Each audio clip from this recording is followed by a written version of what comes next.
Yes, brother. Good evening, sir. My name is Anup, and I'm a mechanical engineer. So I am I have very less knowledge about this religion. So I would ask a question based on the religion, but I expect you to answer in a practical scenario, keeping the practical scenario in mind. That እንደምን አመሸ። ስሜ አኑ ይባላል። ሜካኒካል ኢንጂነር ነኝ። ስለዚህ ሃይማኖት ብዙ ዕውቀት የለኝም። ጥያቄ የምጠይቀው በሃይማኖት መሰረት ነው። ነገር ግን አንተ ከተግባራዊ ሁኔታ አንጻር እንደምትመልስልኝ እጠብቃለሁ። ማለቴ ተግባራዊነቱን ከግምት በማስገባት በአንድ አምላክ አምናለሁ። የሆነ ኃይል አለም፣ ምክንያቱም ፍጥረቱ እንዴት እንደተፈጸመ ስለማላውቅ። ስለዚህ የሆነ ነገር ሊኖር ይችላል ብዬ አምናለሁ። የሆነ ኃይል፣ የሆነ ነገር ይኖራል።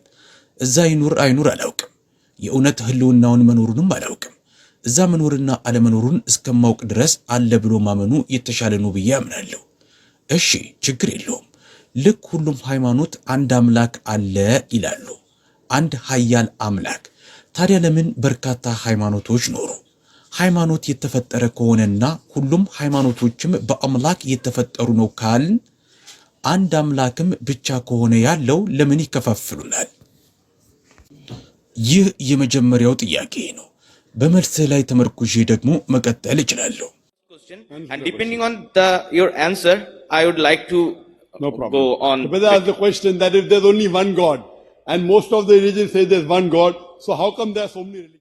ችግር የለም ወንድሜ የጠየቀው ጥያቄ አንድ አምላክ ብቻ ከሆነ ያለውና ብዙዎቹም ሃይማኖቶች አንድ አምላክ ብቻ ነው ያለው ካሉ ለምን በርካታ ሃይማኖቶች ኖሩ ነው። ለዚህ ጥያቄ መልስ በቁርአን ላይ በሱራ አልኢምራን በምዕራፍ 3 በአንቀጽ 19 ላይ የተሰጠ ሲሆን ይህም እንዲህ ይላል። The reply is given in the Quran in Surah Imran chapter 3 verse number 19, which says, "Inna dina inda Allah al-Islam." The only religion, the only way of life acceptable in the sight of God, in the sight of Almighty Allah. አላህ ዘንድ የተወደደ ሃይማኖት ኢስላም ብቻ ነው። ማለትም በፈጣሪ ዘንድ ወይም በኃያሉ አላህ ዘንድ ተቀባይነት ያለው ብቸኛው የህይወት መንገድ ኢስላም ነው ይላል። ኢስላም ማለት ለፈጣሪ ፈቃድ እጅ በመስጠት የሚገኝ ሰላም ማለት ነው። አሁን ኃያሉ ጌታ በርካታ ራእዮችን ልኳል፣ በርካታ መልእክተኞችን ልኳል። ነገር ግን በጊዜ ሂደት እነዚህ መልእክቶች ተበረዙ፣ ተለወጡ። የመልእክተኞቹ መልእክት መለዋወጥ፣ መቀያየር ቀጠሉ። ከዛም ኃያሉ ጌታ የመጨረሻውን መልእክተኛ ነቢዩ መሐመድ ሰለላሁ ዐለይሂ ወሰለምንና የመጨረሻውን ራእይ ቁርአንን ላከ። ከዚህ በፊት የመጡት መልእክቶች ሁሉ ለተወሰነ ጊዜና የተወሰኑ ህዝቦች ብቻ እንዲከተሏቸው ታስበው የመጡ ናቸው። የመጡት መልእክተኞች ሁሉም የተላኩት ለተወሰኑ ቡድኖች ብቻ ነበር። ከዛም አሁን ኃያሉ ጌታ ከ1400 ዓመታት በፊት ግድም ቁርአንን አወረደው። ይህም ቁርአን የወረደው ለሙስሊሞች ወይም ለአረቦች ብቻ ታስቦ ሳይሆን ቁርአን ለሰው ልጆች ሁሉ ተብሎ የወረደ ነው።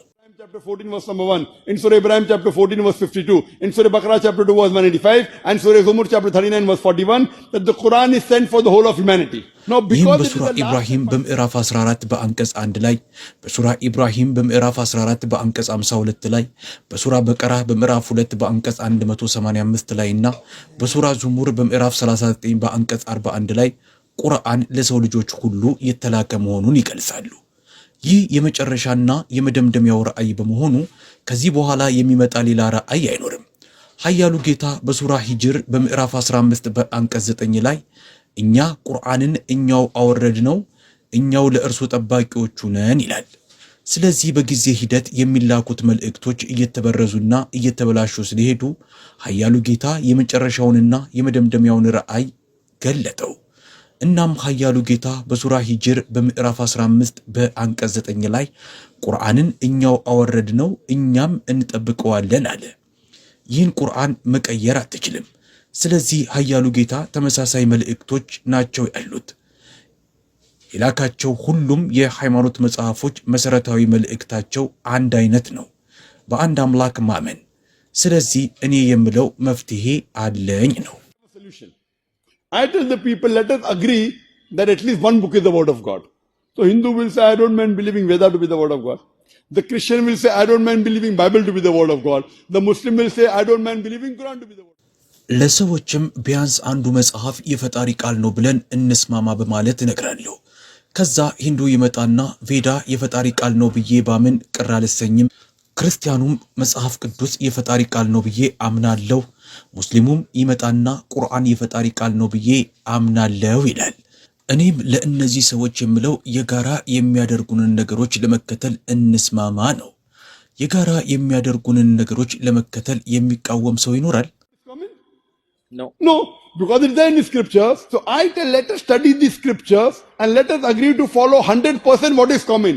What is not common, what is አይኖርም። different. ምክንያቱም በመጽሐፎቹ ውስጥ ያለ ስለሆነ እኔም እነዚህ ቅዱስ መጽሐፎች እናጥናቸውና 100% የጋራ የሚያደርጉንን ነገሮች ለመከተል እንስማማ አላቸዋለሁ። የጋራ የሚያደርጉንን ነገሮች፣ የምንለያይባቸውን ነገሮች ነገ እንወያይባቸዋለን። ትክክል ወይ ስህተት? Right or wrong? Right, sir. So when we do a comparative study, we come to know all the scriptures. ትክክል። the Vedas. ቀጥለን የንጽጽር ጥናቶችን ስናደርግ ሁሉም መጽሐፎች ቬዳም ይሁን መጽሐፍ ቅዱስም ይሁን ቁርአንም ይሁን በአንድ አምላክ ማመን ይገባችኋል ይላሉ። ሁሉም መጽሐፎች አምላክ ምስል የለውም፣ አምላክ ጣዖት የለውም፣ ፎቶግራፍ የለውም ይላሉ። ስለዚህ አምላክ ምስል፣ ስዕልና ፎቶግራፍ እንደሌለው እንስማማ። ሁሉም ቅዱስ መጽሐፎች የሚመጣ የመጨረሻ መልእክተኛ እንዳለ ስሙም ነቢዩ ሙሐመድ ሰለላሁ ዐለይሂ ወሰለም እንደሚባል ይናገራሉ። መጽሐፍ ቅዱስ ይህን ይላል፣ ቬዳም እንዲህ ይላል፣ ቁርአንም ይህንን ነው የሚለው። ስለዚህ ነቢዩ ሙሐመድ ሰለላሁ ዐለይሂ ወሰለምን ለመከተል እንስማማ። ሁሉም ቅዱስ መጽሐፎች ስትሰግዱ ግንባራችሁ መሬት መንካት አለበት ይላል። መጽሐፍ ቅዱስም ይህን ይላል፣ ቬዳም ይህን ይላል፣ ቁርአንም ይህንኑ ነው የሚለው። ስለዚህ ግንባራችንን መሬት በማስነካት መጸለይ እንዳለብን እንስማማ። ሁሉም ቅዱስ መጽሐፎች የሴት ጸጉር መሸፈን ይገባዋል ይላሉ። ቬዳም ይህን ይላል፣ መጽሐፍ ቅዱስም ይህን ይላል፣ ቁርአንም ይህን ነው የሚለው። ማጣቀሻ መስጠት ይችላል። I can give references. No, sir, I don't need reference. All the scriptures say don't have alcohol. አይ ማጣቀሻ አያስፈልገኝም፣ ሁሉም መጽሐፎች አልኮል አትጠጡ ይላሉ። ቬዳ ይህን ይላል፣ የሂንዱ መጽሐፍ ቅዱስ አልኮል አትጠጡ ይላል፣ መጽሐፍ ቅዱስም ቁርአንም አልኮል አትጠጡ ይላሉ። ስለዚህ አልኮል ላለመጠጣት እንስማማ። አየህ፣ ልነግርህ የሞከርኩ ያለሁት ነገር የጋራ የሚያደርጉንን ነገሮችን ለመከተል እንስማማ ነው። ግን እኛ እያደረግን አይደለም። አንተ ጥሩ ሂንዱ ነኝ ካልክ ቬዳህ አምላክ አንድ ነው፣ አምላክ አምሳል የለውም፣ ጣዖት የለውም ካለ ታዲያ ለምን ጣዖት አምልኮ ትፈጽማለህ? መጽሐፍ ቅዱስ አምላክ አንድ ነው፣ መጽሐፍ ቅዱስ ኢየሱስ ጌታ ነው ካላለ ታዲያ ለምን ኢየሱስን እንደ ጌታ ታመልከዋለህ? ይህ የሆነው የፈጣሪን መጽሐፍ ከመከተል ይልቅ ሌሎች ሰዎችን ስለምንከተል ነው። ስለዚህ የኔ መፍትሄ ቢያንስ የጋራ የሚያደርጉንን ነገሮች ከተከተል በመሃላችን ያለው ጥል ይቀርና አንድ እንሆናለን የሚል ነው።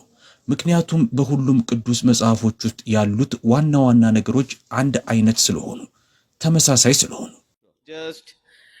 I'm a mechanical engineer and there are many working professionals over here or students.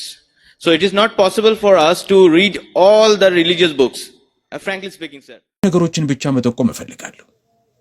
እሺ፣ እኔ የሜካኒካል ኢንጂነር ነኝ።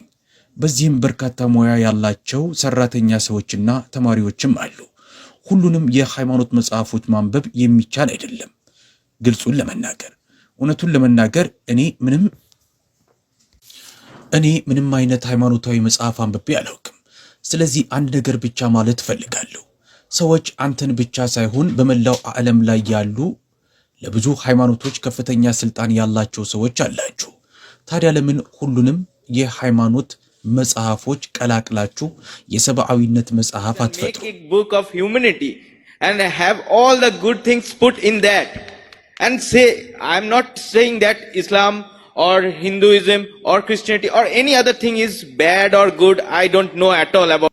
በየመጽሐፉ ውስጥ ያሉትን መልካም ነገሮች ለቅማችሁ አውጥታችሁ ኢስላም፣ ሂንዱይዝም፣ ክርስትና እያልኩ አይደለም፣ ወይም ሌሎች ጥሩ ወይም መጥፎ ስለሚባሉትም በየመጽሐፉ ውስጥ ስላሉት ምንም የማውቀው ነገርም የለኝም። ምክንያቱም ስለ ሃይማኖት ምንም ዕውቀት ስለሌለኝ። Brother, you posed a very good question and I gave the reply. You said, let us put all good things. ወንድሜ በጣም ጥሩ ጥያቄ አነስተሃል። እኔም መልስ ሰጥቻለሁ። መልካም የሆኑትን ነገሮች ሁሉ በአንድ አድርጋቸው ነው። ጥሩ ምንድነው፣ መጥፎ ምንድነው የሚለውን ማን ነው የሚወስነው? እኔ ለማለት የሞከርኩት የጋራ የሚያደርጉንን ነገሮች ለመከተል እንስማማ ስል አንተ ካልከው ያነሰውን ነገር እናደርግ እያልኩ ነው። የኔ መፍትሄ ካንተ መፍትሄ የበለጠ ተግባራዊ ነው። ጥሩዎቹን ነገሮች እንምረጥ ካልን በቁርአን ላይ ስላሉት ጥሩና መጥፎ ነገሮች እንዴት ነው የምታውቀው? What is good and what is bad in the Quran? Okay, my apologies mean common thing. I am telling letter, that's what I told you. Okay. So why don't የጋራ you at ስለሆነ least follow that? እኔም እኮ ያልኩ እሱን ነው። ታዲያ ቢያንስ ለምን እሱን አትከተልም? ሌሎች ስትል ነበረ። ሽጉጥ ይዤ ከሁሉም ኋላ መከተል አልችልም። ልክ ነኝ? አሁን አንተን ልጠይቀ የጋራ የሚያደርጉንን ነገር እሱን ትከተላለህ? ከዛሬ ጀምረህ አንድ አምላክ መኖሩን ታምናለህ? God, I need to know what is common first because I don't I am read telling with you, God is one is common in the Hindu scriptures, in the Bible and in the Quran. Yeah. መጀመሪያ የጋራ የሚያደርጉንን ነገሮች ማወቅ አለብኝ። አምላክ አንድ ነው የሚለው በሂንዱ መጽሐፍ ውስጥ በቁርአንም በመጽሐፍ ቅዱስም ውስጥ ተመሳሳይ ነው አልኩ እኮ። ማጣቀሻ ልሰጥህ እችላለሁ። Oh, yeah. Book of Deuteronomy chapter 5 verse number 7 to 9. That is in the Bible. If you read Chandogya Upanishad, chapter number 6, section number 2, verse number 1, Ekkam Evidityam, God is only one without a second. It's ኦሪት mentioned ዘዳግም Shvetasvatara ምዕራፍ Upanishad. 5 አንቀጽ ከ7 እስከ 9 ይህ በመጽሐፍ ቅዱስ ውስጥ ነው። አፓኒሻድም ምዕራፍ 6 ክፍል 2 አንቀጽ 1ን ብታነብ አምላክ ሁለተኛ የሌለው አንድ ነው ይላል። ዓለምን እርሳውና አንድ አምላክ መኖሩን ታምናለህ? አዎን አምናለሁ። ሁሉም ቅዱሳን መጽሐፎች ነብዩ መሐመድ የመጨረሻውና የመደምደሚያው መልእክተኛ ነው ይላሉ። Forget about the world. Yeah, I believe. Okay, fine. All the scriptures say that Prophet Muhammad is the last and final messenger. You read the Bible, book of Deuteronomy chapter number 18 verse number 18, book of Deuteronomy chapter number 18 verse number 19, in the book of Isaiah chapter 29 verse number 12, Song of Solomon chapter 5 verse number 16, in the New Testament, Gospel of John chapter 14 verse number 16, Gospel of John chapter 15 verse 26, Gospel of John chapter 16 verse number 7, Gospel of John chapter number 16 verse number 12 to 14. መጽሐፍ ቅዱስን ካነበብክ በኦሪት ዘዳግም ምዕራፍ 18 አንቀጽ 18፣ በኦሪት ዘዳግም በምዕራፍ 18 በአንቀጽ 19፣ ትንቢተ ኢሳይያስ ምዕራፍ 29 አንቀጽ 12፣ መኃልየ ዘሰለሞን ምዕራፍ 5 አንቀጽ 16፣ በአዲስ ኪዳን በዮሐንስ ወንጌል ምዕራፍ 14 አንቀጽ 16፣ ዮሐንስ ወንጌል ምዕራፍ 15 አንቀጽ 26፣ ዮሐንስ ወንጌል ምዕራፍ 16 አንቀጽ 7፣ ዮሐንስ ወንጌል ምዕራፍ 16 አንቀጽ 12 እስከ 14 ዊዳን ካነበብክ ከመቶ በላይ በሚሆኑ ቦታዎች ላይ ነብዩ መሐመድ በስም ተጠቅሰዋል። በከልኪ ፑራና ላይ ተጠቅሰዋል። ከልኪ ፑራና ምዕራፍ 2 አንቀጽ 4፣ 5፣ 7፣ 15 ካየ ይህ ከልኪ አውታር የአባቱ ስም የአላህ ባሪያ ነው፣ ቪሽኑ ያስ ነው ይላል። ይህም አብዱላህ ማለት ነው። የእናቱ ስም ሱመቲ ይሆናል ይላል። ትርጉሙም ሰላም ማለት ነው። ይህም አሚና ነው። ይህም የነብዩ መሐመድ እናትና አባት ስሞች ናቸው። His mother's name will be Sumati, meaning peace, which means Amina, which was the name of the mother and father of Prophet Muhammad, peace be upon him. He'll get the revelation in a cave. He got it. He will migrate northwards and come back. He went to Medina and came back. It says he left 4 companions, the 4 Khulafar Rashidin. በዋሻ ውስጥ ራእይ ይቀበላል ይላል። ተቀብሏል። ወደ ሰሜን ተሰዶ ይመለሳል ይላል። ወደ መዲና ሂዶ ተመልሷል። 4 ጓደኞች አሉት ይላል። 4ቱ ኹለፋኡ ረሺዲኖች ናቸው። ቁርአን በሱራ አህዛብ በምዕራፍ 33 በአንቀጽ 40 ላይ Quran says in Surah Ahzab chapter 33 verse number 40, Ma kana Muhammadun aba ahadin min rijalikum, that Prophet Muhammad, peace be upon him, is not the father of any of you. ሙሐመድ ከወንዶቻችሁ የአንድም ሰው አባት አይደለም፣ ግን የአላህ መልእክተኛና የነብዮች መደምደሚያ ነው ይላል። Now I'm asking you, do you believe Prophet Muhammad is the messenger of Allah? አሁን የምጠይቅህ ነብዩ መሐመድ የአላህ መልእክተኛ ነው ብለህ ታምናለህ?